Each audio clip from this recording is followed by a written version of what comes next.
Hello,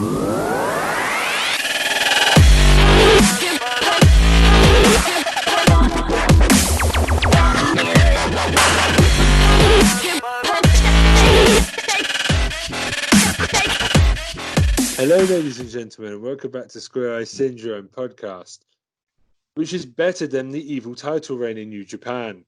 Thankfully, can't be worse than that. I'm Ben Gilman.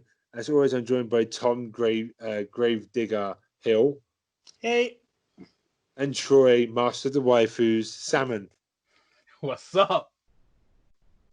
How you guys doing? I'm doing all right, me. Surviving right now, grinding. Grinding on a stripper pole? Whoa. I opened up a can of worms right there, didn't I?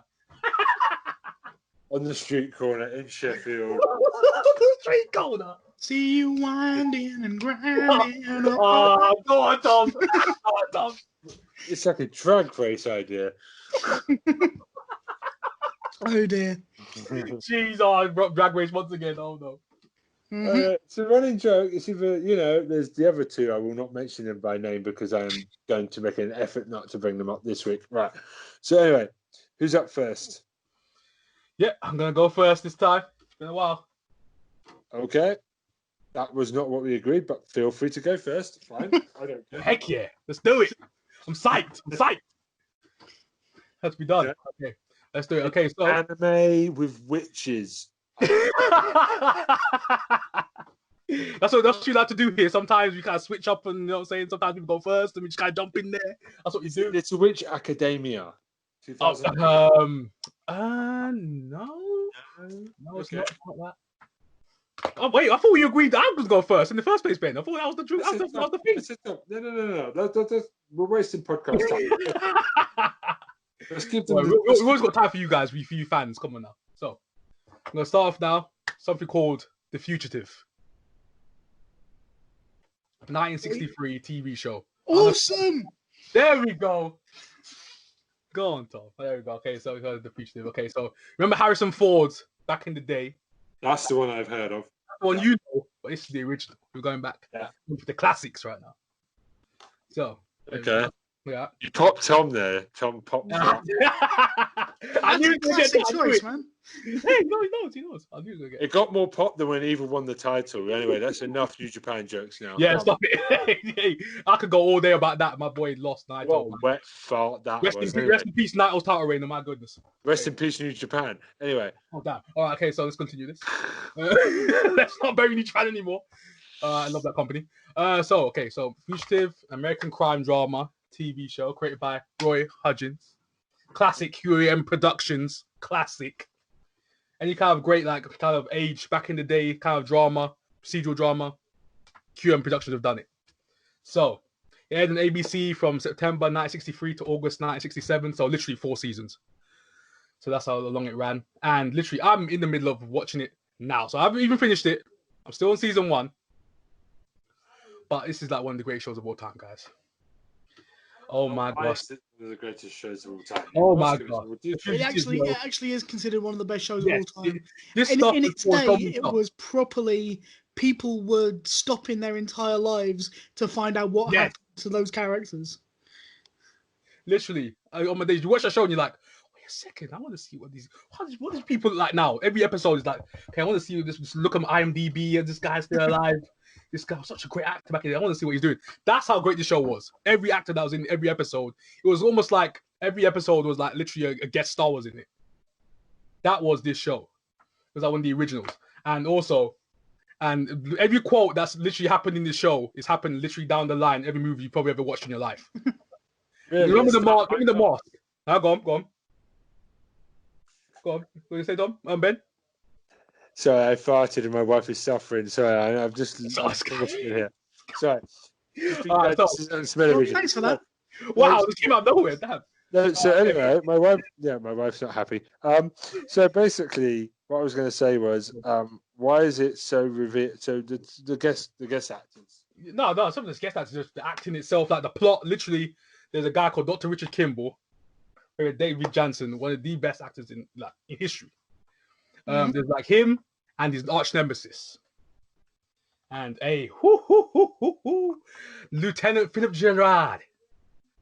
Literally, oh my days. I'll tell you something right now. Barry Morse. Two of the greatest actors of all time, yo. These two. It's like, anyone has seen the anime Monster or read the manga Monster? I have it on my shelf. My goodness. This, I feel in my bones, in my soul, this show spawned that. This show, I know they got the idea from the show. Main character on the run. Doctor. You know what I'm saying? Supposed to have killed his wife. One-armed man. He goes, it was a one-armed man who did it. I didn't do it. And literally, Lieutenant Philip Gerard, he's hounding this guy. Episode after episode after episode after episode. Does this goes around America, right? He's on the run, so it goes around America. Yes, you're around the state. Yeah, he goes everywhere. It's crazy. Everywhere in America, every state, he's like chasing him down. Literally, it's crazy. And at times, David Jansen's character, Dr. Richard Kimball, he has to help Lieutenant Gerard sometimes, say if he might be in trouble and he's trying to chase him down. One time, there was an episode where he's with this woman because he settled down in this town. I think it was Reno, somewhere in America. And he literally went to an island, a random island somewhere.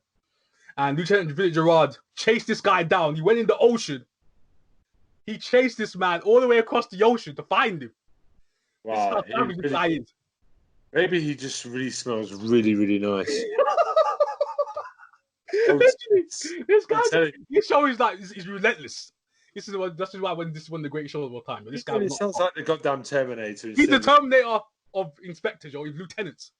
You haven't paid your TV bill. Here he comes. He'd find you.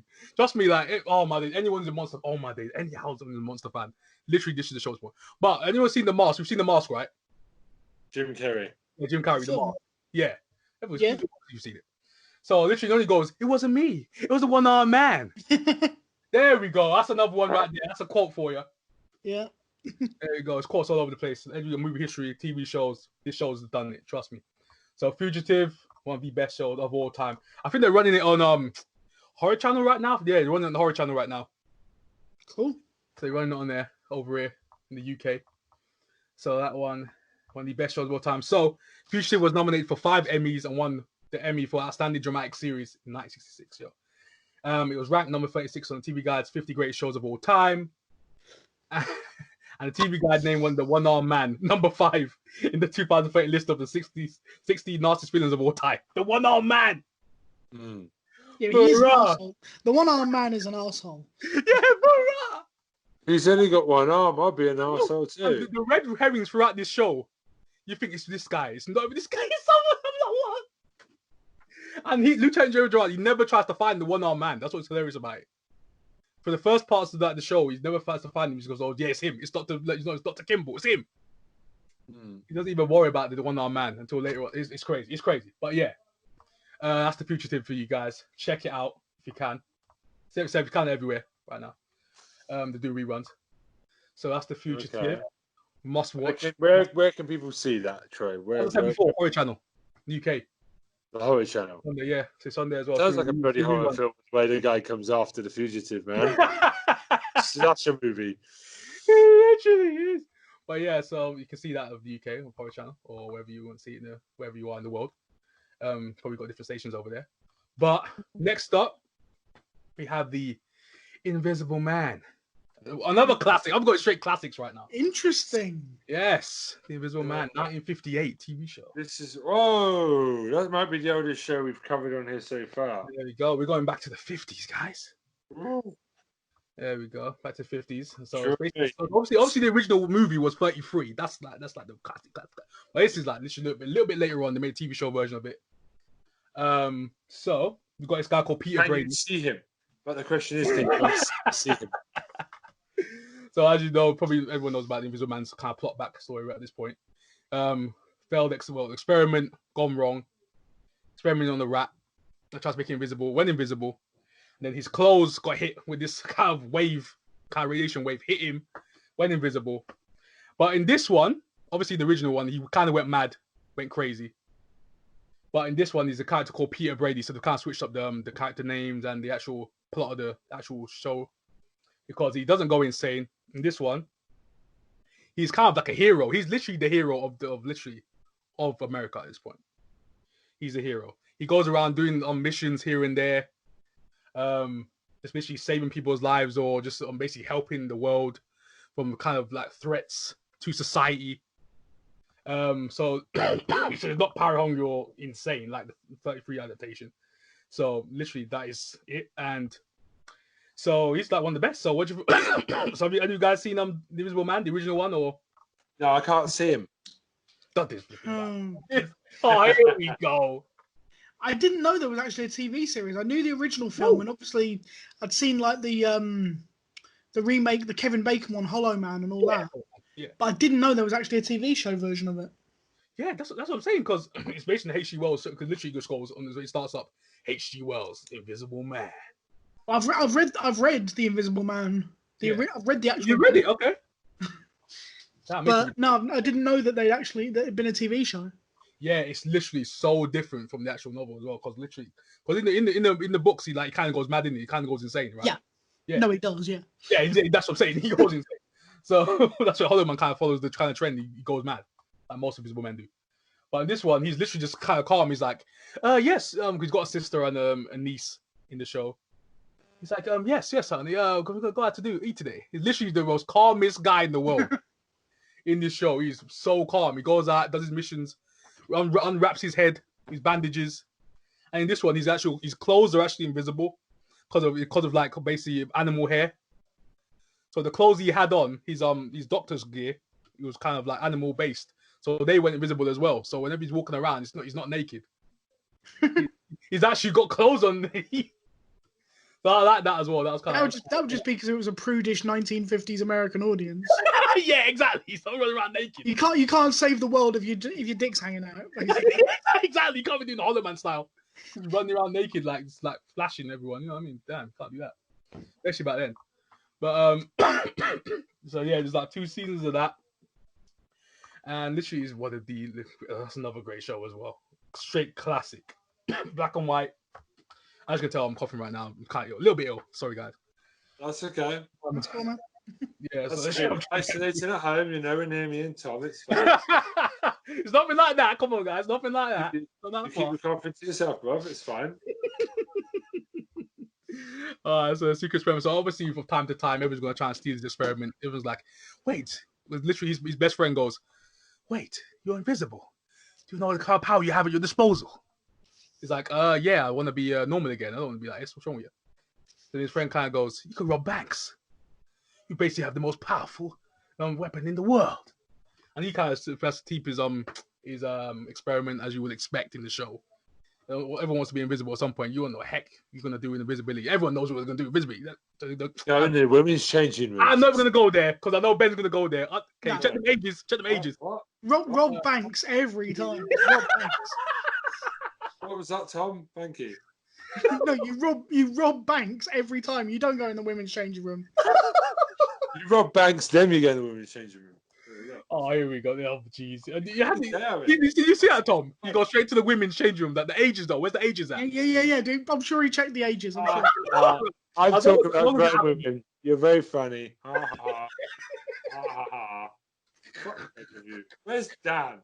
Can we get Dan? He can't save you now. Where's Dan? We need him. Jesus Christ. Okay, so the original network was ITV, so that's what it was on originally, ITV back in the day. But literally, I watched it on Amazon Prime, by the way, guys. I watched it on Amazon Prime. Literally, I'm just watching it back to back. I haven't finished it as well. I still haven't finished this one, like Fugitive, but I'm watching them back to back. I'm enjoying my time, episode by episode. I'm loving it. Procedural drama, H.G. Wells, Invisible Man. Whoo! Epic. Love it. So, that is me done. Wow. Cool. Okay, done. So there's no Dan because we've still got him locked in the cupboard. Mm-hmm. Yep. So, Tom, you're next. Okay. Actually, maybe I should go next. You're better at ending it. I honestly don't mind. If you would like to go next, I will gladly offer up the floor to you. I know this podcast is strengths. I definitely. Because I always find, Tom, you're a good ender and a good starter. Okay. You're not filler, mate. You're not like Yeah, well, I'm gonna have to try and live up to that now, as soon as I'm. Feel the pressure. I do. I've been ill for a week, so I'm not as up on my TV as I'd normally be. But we'll do our best. We will do our best. So I'm just playing for time. Hold on a minute. Can you tell I'm not ready this week? I wasn't ready. Ben's the filler this week, guys. I am the filler. I'm the pad in between bread. I am basically the butter in a sandwich right now. I'm just there to smooth things over. Okay, so I have 2 shows to bring to the table. You guys will most probably know the first one, so I'll start with the first one. They're both from Netflix. They're both from Japan, and I'm just gonna get right through it before you guys say anything. So, Likakuma and Kaoru is a very charming Netflix, like a Wallace and Gromit anime from Japan. Okay. But not like your 2D, 3D, but like claymation style. It's sort of like the kind of stuff you had in the original Clash of the Titans. Yeah, something kind of, yeah. But much better animated, like really fluid animation. Basically, it's like 13 episodes at about 10 minutes.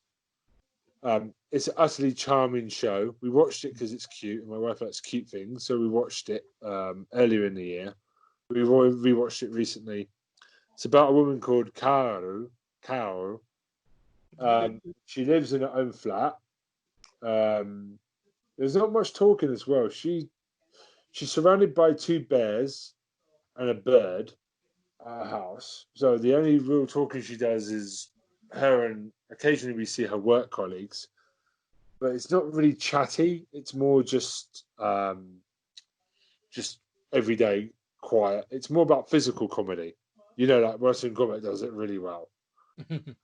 So there's a big bear, which is Rikakuma, a small bear, and a bird.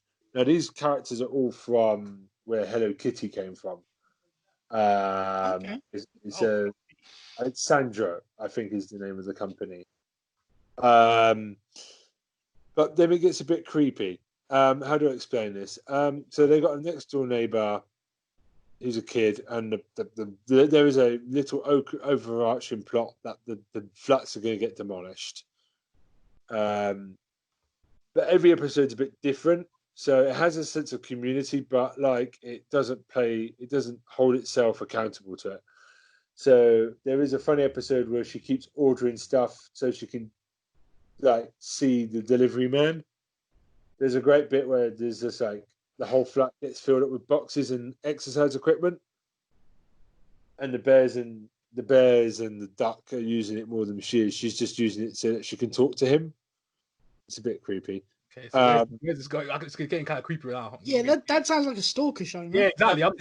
It's done innocently, but is this Japanese you or what's going on? No, it's done it's for the family, but there's that subtle picks up Disney humor that if you're an adult, you can kind of see the underlining bit that the kids would miss. Okay. Yeah. It's very clever. It's very mature. But then you find out one thing, that the bear is a man in a bear costume. Right. It's just a bit creepy. He's just a pervert. Yeah. Exactly. You find out, they open this cupboard up, and there's just all these bear costumes folded. And then you find out that the zipper is busted, and you find out there's a guy. We don't see who the guy is. Neither do we know if the bird and the other female bear are people. It's one of those weird things. It's just a bit off. My head went so many places. Because when you said the zipper was busted, I was like, oh my days. But you can see a little bit. It's him. You don't see anything dirty. It's just my mind went to the place. Sorry, Ben. Sorry. But it's a good show. There's not much to say about it. It's just a really cute show. But it's just funny. Not in an adult way. It's just innocent. Well, those quirky shows, Japanese shows. Yeah, but it's different. Because me and my wife watched it because we could tell it was Japanese, but it was I don't know, because we were in a Wallace and Gromit mood at the time. We decided to watch it, and I know I'm a bit the weird one on Netflix that doesn't watch Stranger Things or Breaking Bad. I'm going to get to those one day, but like Netflix has got all these hidden little gems. I know I have the power to talk about shows that people have called me out on it. You never talk about a decent show, but Netflix is a treasure trove of good stuff, and that's what I want to bring to the table. I really appreciate it. No, sadly, there is no second season, but some people would say that's good because like it's a first season and no further adventures can ruin it. Short and sweet. Yeah, short and sweet. Yeah. Much like my wife. Yeah, she's smiling at that one. There we go. And the other one is you guys know of Ju-on. Yeah. Oh, are you talking about the recent one that just came out? Have you seen it? The Origins. Ju-on Origins. Origins. No, I haven't seen it. I was about to. Okay, so I don't know if you trust my judgment on this, but I would still go watch it. No, I trust you because you know what? You know what? I watched Lock and Key. What you told me to watch. Love it. Yeah, you haven't even read the comics, so like. No, I know. I love that as well. They kind of had to expand that a bit. So yeah, Ju-on. Okay, so let me explain. So Tom, you've seen Ju-on, right? The grunge. No. These versions. But you know the basic premise of the spooky kid and the woman in the house. Oh yeah. Okay, so if you go in expecting to see them, that's not what this show is. Right. Talking to fans online who have watched it, I've now reevaluated my opinion of this show because it's the curse in the house. Okay. Not the people. There's multiple ghosts. So it basically goes back to the origin of the curse of the house. Okay. Right. So Troy will obviously know the other films, not the American ones. They're not good. They're a bit I've shit. seen them all. Talk about the Japanese ones. Yeah, I've seen them all. And I'm not trashing America. It's just no, they're bad. They're bad. They're trying to do Japanese horror. It doesn't work. But anyway. So even in Japan, the problem is the Ju-on's been done. So it's kind of hard to find a new way to do Ring and Ju-on. Even I would say in Japan they need to stop doing these versions. But so they've decided to do a 3-hour TV show over 6 episodes. We follow various people, different timelines again. It jumps around. It connects them all together. And it's basically for a show that is basically one of the scariest films out of Japan and of all time. It's not about the jump scares here. It's about setting up the films. But it's not beholden to it. You know, prequels, there's a problem. You kind of know where you got to get to. This doesn't do that. It doesn't reference any characters from the film. It just based the storyline on this curse of this particular period in Japan. Okay. There's a schoolgirl. There are some really horrible scenes, Troy, so you might want to watch out for it. Without getting into it too much, we follow a schoolgirl who's just moved to an area of Japan. Something very horrible happens to her in the house. Oh, snap. Okay. I'm not going to tell you what it is. Got ya. Be careful. It's a bit dark. It's very dark. I'd just be warning you now to be careful where you tread. I had to put headphones in so the neighbours didn't think. Yeah. Okay. I got you. In case they thought that we were killing people and other things. So basically, there's other people investigating it. They all cross over. I'm not satisfied with the ending because what they've done is they've decided, right, season 2, that's always a dangerous game to play. Yeah. Especially on a platform like Netflix where there is so much competition. Well, from the looks of it, people are talking about it a lot, which means it's most probably done the viewing figures really well for Netflix. So the second season is most probably coming. But I kind of felt like it lost interest halfway through. And I don't feel like it ended.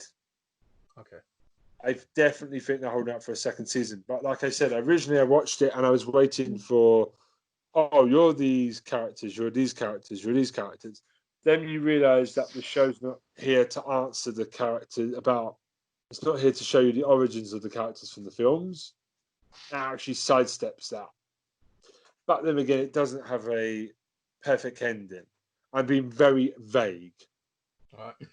Thanks. Because if you're about to go into it, I think you should go in blind as possible. Tom, I think you should watch it because you can get on the ground floor. It's good. Okay. It's fine. It's worth your time. It's very highly recommended. I just think it will get a better grade if there's a second season to finish it. Okay. It's a bit anticlimactic, but it's got very good acting. It's very beautiful. Netflix have really given it the money. There is some good stuff. You have to pay attention because time flips everywhere. So you have to be paying attention. A second watch is most probably needed. But I love it. Yeah, like a lot of flashbacks as well in it as well. All that stuff. It makes sure you pay attention. Okay. It's very intelligent. That's why I always like Ju-on. It's not just a stupid Dasher film. It's proper. Yeah, you got to focus. Heredity or like those type of films. What's it? Get Out and Hereditary. Recent years, those clever films that make you think. The Babadook. Smart horrors. Yeah, I love those ones. Babadook. I mean, people say it's not scary, but the relationship between the mother and the child in that film is more scary than anything else. It's not about the monster; it's about the relationship between the mother and the son. You know what I mean? Yeah. Because she could. Tom, you've seen it, right? The Babadook. The Babadook. I know of it. I've never actually watched the whole thing. It's terrifying because really, trust me, Tom. Watch it. You like it. Someone like you like it. Trust me. Yeah, it's about the mother could just take that kid out at any time, and she doesn't. But it's amazing because you're on tenterhooks because she looks like she's about to slit his throat. But anyway, go watch it. I'm also happy to report that there are no former pop singers in this show. It's proper. That's good. I mean, you did kind of lose me halfway through when you started talking about Japanese schoolgirls. I just thought, oh, here we go again. Fuck you. Oh my days, Tom! I didn't even clock it. How did I miss that? How? No, but I'm Ben just basically swerved me so good. I didn't focus. I'm not fucking Ashton Kutcher. Shut your face. I would love to slap Ashton Kutcher. There's another enemy for the list. But basically, what's Ashton Kutcher ever done to you? Yeah, I'm thinking, what the hell? He's made terrible films. Oh, come on. You're not Charlie Sheen, boy. Basically, to end on a good note, I've enjoyed this show. Go watch it. I can't really go into it too much without spoiling it. Both go watch it, please. Oh, I will. Done. Okay. Perfect. Netflix, both of you. Right, cool. Tom, you're up. Okay. Does it involve dead bodies? Well, I've already done that quota this week with Ju-on. Does it involve dead bodies? This week, no. I don't think anything that I have involves dead bodies, actually. Yay! Shout out. You're getting... Some fans have told me you're getting a bit of a reputation as the what's wrong with Tom. Well, I like murder mystery. What is the problem with that? That's a question. Also, people want to know if you can be hired for murder mystery weekends. Yeah, I'm always available. That's how we branch out into Comic-Con when it comes back. Come join Tom for the murder mystery anime weekend with Troy. Whatever Ben's doing, we're not doing a cup for whatever I'm doing. Whatever it involves is probably Japanese pop stars and schoolgirls, yeah. Yes. Fuck both of you. Tom, you're on the check your ages first, though. Check your ages.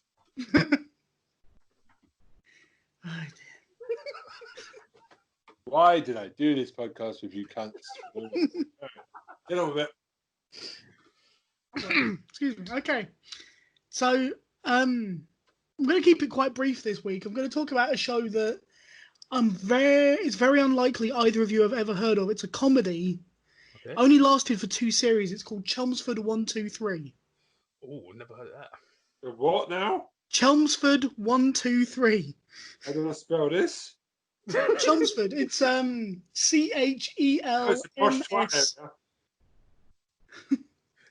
It's the place Chelmsford. It's a place in England. For foreigners, that's a very posh, twatty place. Anyway. It's a place in England, and it's set in the year AD 123. The hell is this? So basically, it's dealing with kind of the battles between the locals, led by a chieftain, who's played by Rory McGrath. Oh, you've already got me at Rory McGrath. Yeah. And the Wait, isn't he off? They Think It's All Over. Yeah. Rory McGrath. Yeah, that's him. He did this sitcom like 3 or 4 years earlier. Wow. 1988 to 1990. Like I say, it wasn't like a big success commercially, but it was a good show. It was a Channel 4 show. Bloody hell, you guys are bringing the classics today. I bought recent. If I know it was Retro Week, I would have bought Mighty Morphin Power and Fresh Prince of Bel-Air. God damn it. Fair enough. But anyway, yeah. So basically, the thing is, you've got the locals led by Rory McGrath, and then the Roman, trying to think what the word is, the governor. So they've got a new governor who's been sent over as a punishment for insulting the emperor's horse, who's been sent to England where it's cold and wet and he's going to hate it. And it's basically him being outwitted week in, week out, because he's utterly naive, posh boy, being outwitted by the kind of working class people is basically the premise of this show. So Rory McGrath is the chieftain, and he kind of plays along with the Romans. He's nice to them. He sucks up to them because he knows he has to. Yeah. But at the same time, he's always getting one over on them. And he's always doing like cheeky things. And the people he's got are dirty. They're disgusting. They never wash. There's loads of just typical jokes about the way the Brits are, essentially. The main Roman guy is played by a guy called Jimmy Mulville. You might not know him. He's a very funny guy. He's a very good comedian. But he actually formed the company called Top Hat Productions that do virtually all the comedy on Channel 4. Oh, so he does that. He's the guy who created, him and a couple of mates from uni created is it Top Hat or Hat Trick Productions? 1 second. I think it's Hat Trick Productions, actually.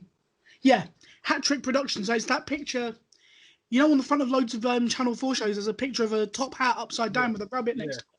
Oh, that was him! Oh, my day. So he created that company. So he's a multi-millionaire. He doesn't need to work. Rich. He only does shows that he does for the sheer fun of it.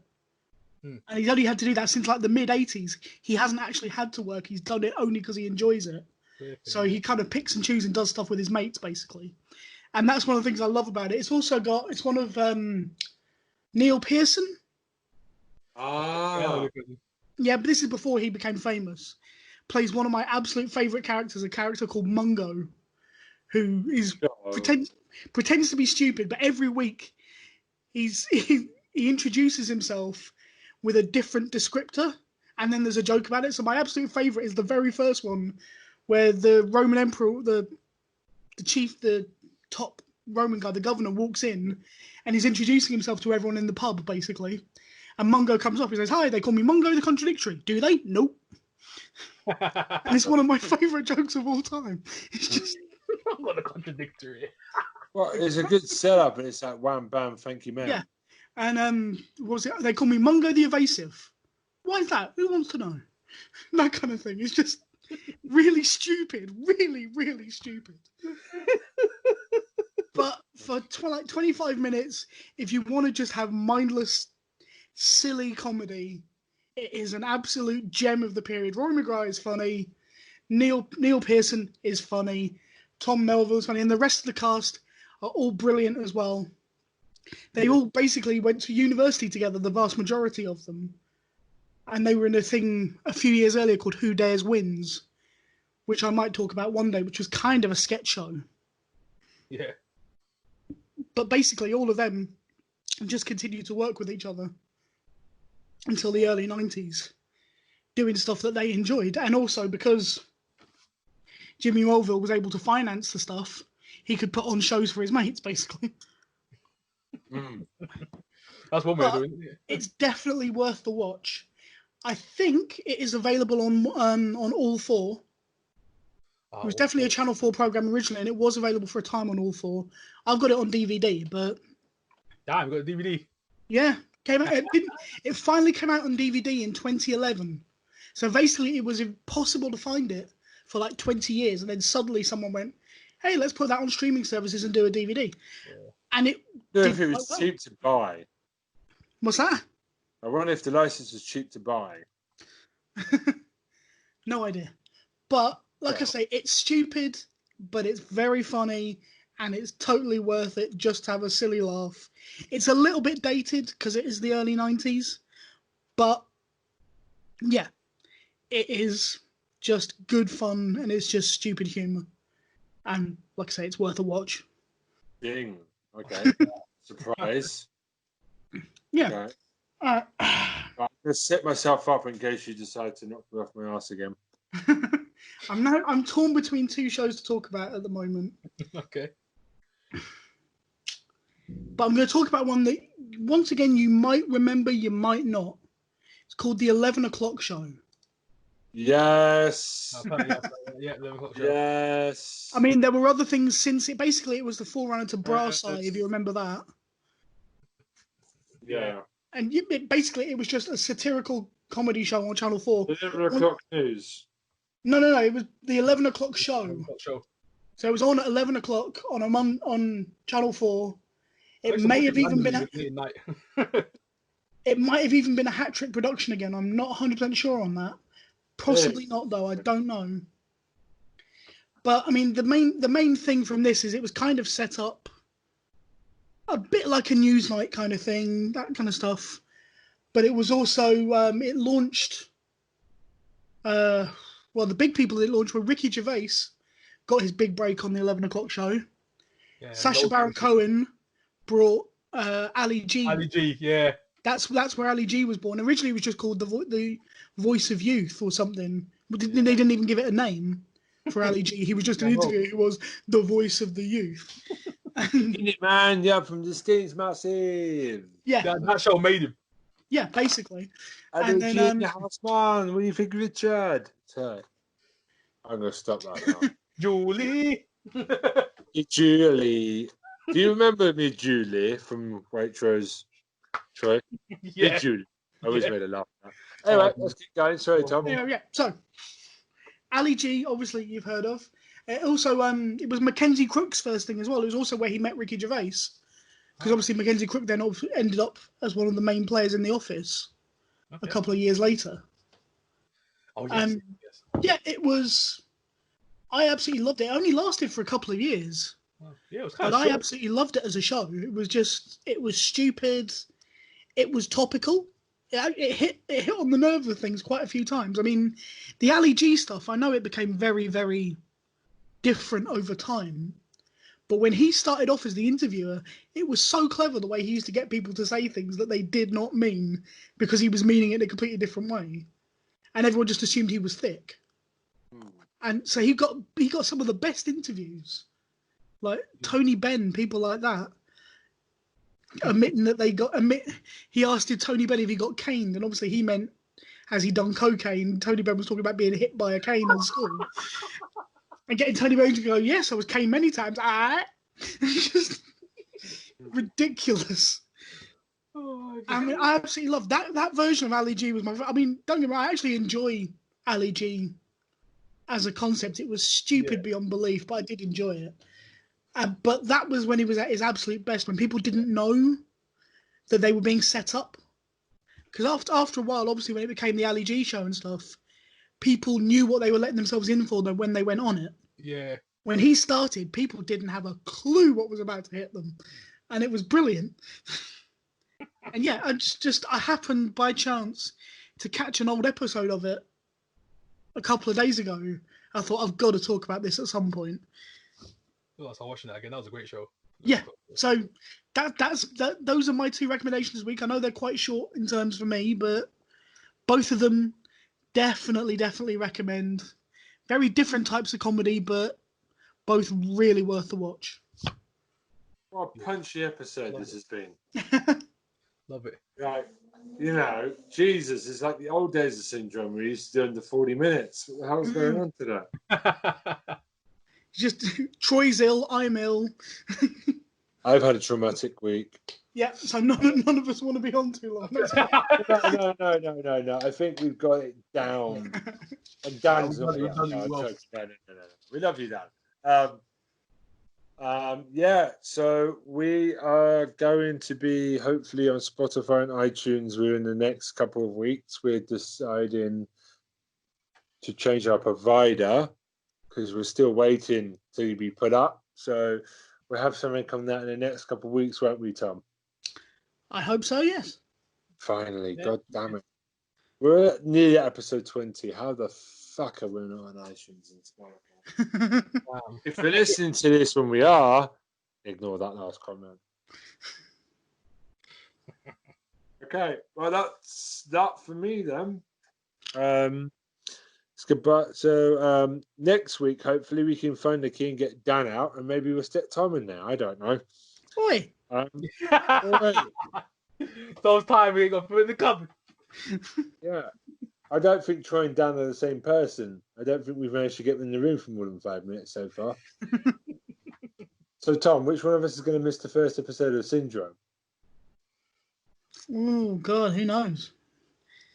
You and I have both tried to stick with it every single week so far. So I don't think Dan or Troy can do it without us. We tried it. I've never done it. I've never done it. So you can't say you've never done it yet. This is very close to being a Dan, Troy, Tom lineup last night. The close one. It was, but it didn't happen. Yeah, the close one. I wasn't well. I was in a great mood, yeah. So, yeah. That's the good thing about having 4 guys now. You never know which you're going to get. Yeah. Hey, you guys already know I could easily do it without you guys. Let's talk about Charm, it's all done. Oh, God. My Charm Faithful will keep me going. Don't worry about it. Oh, God, yeah. I've not heard anyone go, yeah, you know that Charm thing. What do you mean? Yeah, has anyone actually jumped to your defense at any point in your defense? People online, they've hit me up. They're like, hey, Troy, I'm with you, man. I'm with you. So they're sending you messages online. Well, forward them to us so we can see them. Yeah, no, I'm saying I delete them, but yeah, it's another story. I can smell shit from the other side of the phone line, and this is even smell-o-vision. It's amazing. What do you mean? The minute Troy starts talking, I can just smell shit out of the window. If I've got a gutter problem, hopefully we don't have a gutter problem. So I think we should wrap it up. Let's do it. That's good. Okay, that's goodbye for me. Bye from me. Goodbye from me. See you later, people.